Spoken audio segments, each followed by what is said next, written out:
The total destruction of Israel, something used by the Zionist lobby to bilk the US out of billions for years, is no longer a dream. It is inevitable. The only question is, when? With it, a limited world war may emerge with some surprises in store. It all started long ago, but we can focus back 1 year when Israel murdered 9 Turkish citizens in an act of piracy, peace activists on an aid ship heading for Gaza. Aid ships heading for Gaza now get a military escort from the Turkish Navy, and Turkey's president is heading for Gaza and Egypt right now to slap Israel down. A year ago, Israel and Turkey were the best of friends. Their spy agencies in the US shared nuclear secrets, sold them to China, North Korea, Pakistan, Brazil, worked as partners, blackmailing half of Washington's army of corrupt officials and traitorous military officers. Patriotism in Washington is rare nowadays, considered stupid. Washington is all about globalism and no borders, about corporations, not America. To most in Washington, America is a joke, a bankrupt has-been nation, drowning in debt with a military now useless, spread across the globe, running errands for a cabal of international bankers. Until a week ago, the Turkish army believed it had control of Turkey, despite the elected government. Israel believed the same. They were wrong. A year ago, Israel believed Turkey would always be controlled because of their desire to join the European Union. Now that dream is considered hopeless. Who would want to join it anyway? The EU is broke, falling apart and toothless. Turkey, instead, is an economic powerhouse, outdistancing all but Germany in technology, productivity and science. Turkey also has a huge army, a mobile army and a military tradition of relentlessness and, to be truthful, cruelty. Israel has been pointing that out of late, how Turkey wiped out the Armenians, much as Israel is wiping out the Palestinians. Problem is, Turkey's army is big, highly disciplined, capable of supporting military operations across the entire Middle East, allied with Iraq, Iran and Egypt, and considers Israel's killings of Turkish citizens last year as an act of war. This leaves only America or Israel's nuclear weapons to protect them. Problem? Paid stooges in Washington talk about Israel's strategic importance to the US. That's a dream, much as the strength of Israel's army is a dream. There are 2 strategic allies in the Middle East, Egypt with their control of the Suez Canal, and Turkey with their control of the Bosphorus, the only gateway to the Black Sea, something of immense value to the US. Turkey is also the gateway for oil from Central Asia and northern Iraq. Another factor is Kurdistan. Israel has controlled the PKK, the communist terror group that has killed thousands in Turkey. Israel is threatening to unleash them again. In meeting with leaders in Iraq, however, I was told that Turkish military actions against the PKK, even inside Iraq, were welcomed. Kurds in Iraq hate the PKK and have long seen it as destructive. Northern Iraq is closely aligned with Turkey. Their economy is totally dependent on Turkey, much more than Baghdad. Hopes for a Kurdish nation are dependent on good relations with Turkey, and those relations have improved continually for some time. One reality is the weakness of Egypt. The Mubarak government, including the military and intelligence services, worked closely with Israel, as did those of Turkey. It is Israel's goal to keep Egypt in line. However, with the killing of 5 Egyptian police and the protesters sacking the Israeli embassy in Cairo, that is coming into question. Israel still has considerable resources in place in Egypt. Particularly we saw on August the 11th, 2011, when the Bush-Bechtel envoy David Welch met with Israeli and Gaddafi representatives in Cairo at the Four Seasons Hotel, CIA and Egyptian spies in the room planning bribes to be paid to journalists and peace activists in a last-ditch attempt to save another Israeli ally, Gaddafi. Thus, Turkey will be doing a road trip to gain allies against Israel and to flank US backing, blackmailing the US. As Turkey has nearly all US nuclear secrets gotten through their spy partnership with AIPAC, something we were told of when I interviewed FBI informants within the Bush White House, they have things to trade. Turkey can turn out thermonuclear weapons quickly. Israel's counter is their partnership with India. India is building long-range ICBMs capable of carrying 10 warheads, also capable of reaching the United States.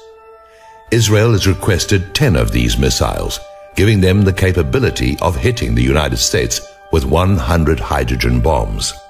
This is not conjecture. This deal with India has been confirmed. The weapons are being built with US technology stolen by Israel and Turkey, and Pakistan has spies working inside every aspect of the project. No secret to anyone. China is also aware, and they believe they are a potential target of these Indian weapons. Thus, China is transferring advanced technologies, not only thermonuclear, but advanced aircraft designs and missile technology to Pakistan. In reality, from a military standpoint, India overshadows Pakistan by a mile. However, with the US in economic decline and dependent on China to buy US debt, betting against China and their close relationship to Pakistan is inadvisable. Pakistan represents China's foothold in Central Asia and their access to a port, Gwadar, in the Indian Ocean. China is dependent on oil from the region and sees the Indian Ocean as an area of strategic value.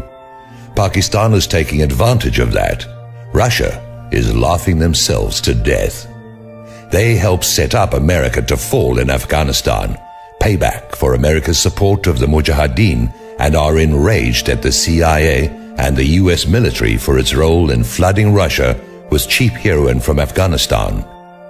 Heroin is destroying the social fabric of Russia nearly as much as drug profits that have infected the US political system have destabilized the US, left the Mexican border totally open, and kept the US and Afghanistan as guardians of the largest opium den in the world. The changes we will see? Libya's new government is more than aware of Israel's interference on behalf of Gaddafi and will become a relentless enemy of Israel. Despite false reports Israel has inserted into the fringe media. Egypt is in play. Things could go either way depending on how meetings go this week with Turkey.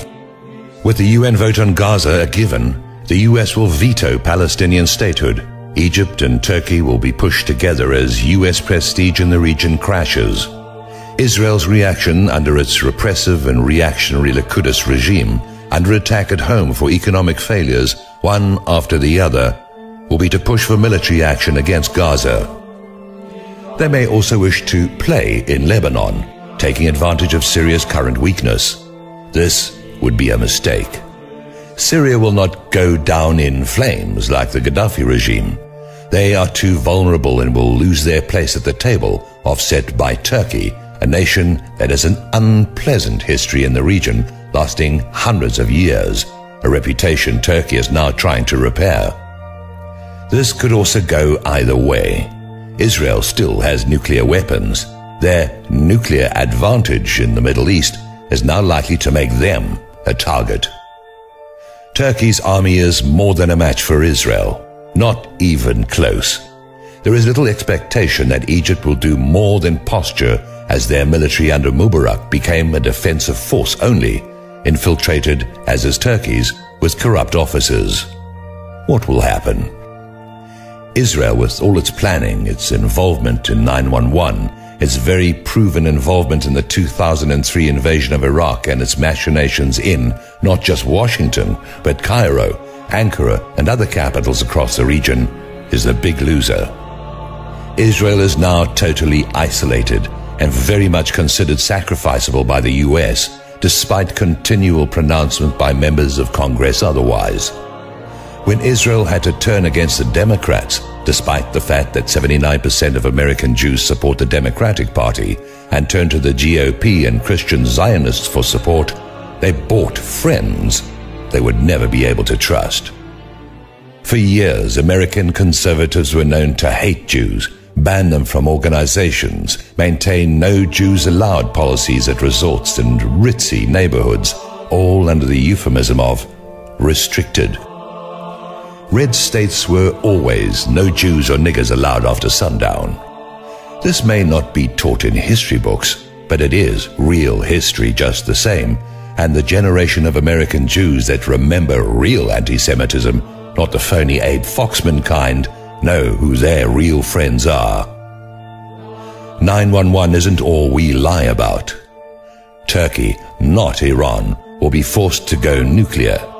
Turkey, however, is a long-time American ally, a charter member of NATO and, at heart, very pro-American, pro-Western and, as it were, sitting on the world's most strategic real estate. Turkey is also a relentless enemy, one Israel will be too stupid to apologize to, too stupid to make reparations to, and will depend on its nuclear arsenal and friends in the US for protection. Nobody will benefit from this, not the Palestinians, not Egypt, only those who wish to see Israel have their faces in the dirt. There is a problem with this. There was some hope that Israel itself might have a rebirth of democracy, with 500,000 demonstrators demanding the resignation of Netanyahu's ultra-nationalist government last week. There was a hope. The other big loser will be the United States. Pakistan will bring China into Central Asia. Turkey may well bring them into the Mediterranean, or further. Whether Americans choose to recognize it or not, Bush murdered America's military future. Social cuts and job programs won't be enough. America will have to gut its military and withdraw from its bases around the world. That, or economically die in less than 5 years. The only other way out is debt denial, which requires full cooperation from China and Japan. In light of these issues, these problems, Israel, that small country that has so much control over the US government, will wake up one morning a forgotten backwater in world affairs. Back in 1981, it looked like Israel would be a peaceful neighbor in a Middle East destined to move forward, maybe not to freely elected governments, but at least to no longer be a sideshow for the Cold War. There were lessons from 1981, when Jews visited Cairo as honored guests.